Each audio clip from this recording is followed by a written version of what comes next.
خواتین و حضرات، السلام علیکم ورحمۃ اللہ وبرکاتہ۔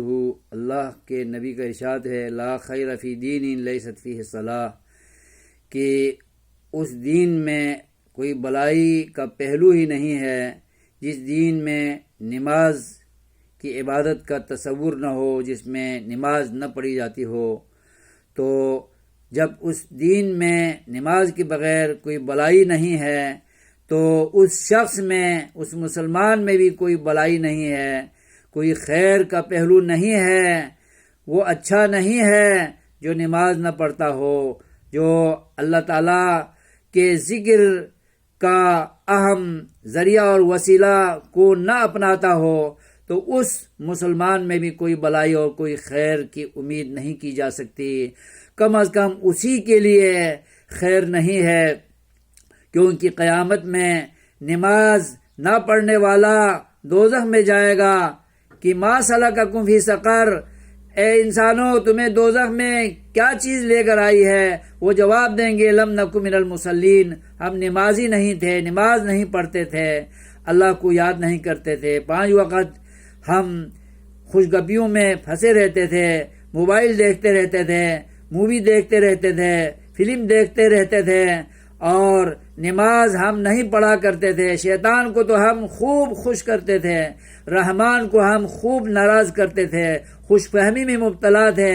کہ ہم نے کلمہ پڑھا ہوا ہے تو اللہ جنت میں بھیجے گا۔ اللہ ہمیں جنت میں لے جانے کا ٹھیکیدار نہیں ہے، ہم نے ٹھیکیدار بننا ہے کہ ہم نے جنت میں جانا ہے۔ اللہ کو خوش کر کے، اس کے احکامات کی، اوامر النواہی کی پابندی کر کے، رب کو راضی کر کے،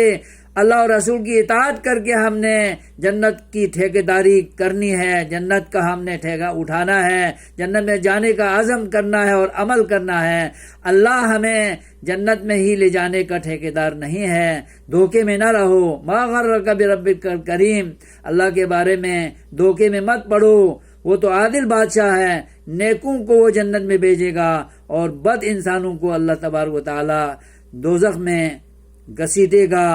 اور یہی قرآن میں بیان ہے کہ لم نکن من المصلین، دوزخی کہیں گے اپنی غلطی کا اعتراف کرتے ہوئے کہ ہم بے نماز تھے، ہم اللہ کو ناراض کرنے والے تھے، ہم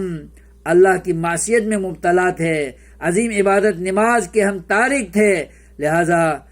ہم ہوش کے ناخن لیں، اور دنیا میں جب تک سانس میں سانس ہے، دم میں دم ہے، زندگی کے لمحات ہمیں حاصل ہیں، تو ہم اللہ کو خوش کرنے کے لیے کوشش کریں، اللہ کی طرف رجوع کریں، توبہ تائب ہو جائیں۔ اللہ تبارک و تعالی ہمیں اپنے دین پر عمل پیرا ہونے کی توفیق عطا فرمائے، آمین۔ والسلام علیکم ورحمۃ اللہ وبرکاتہ۔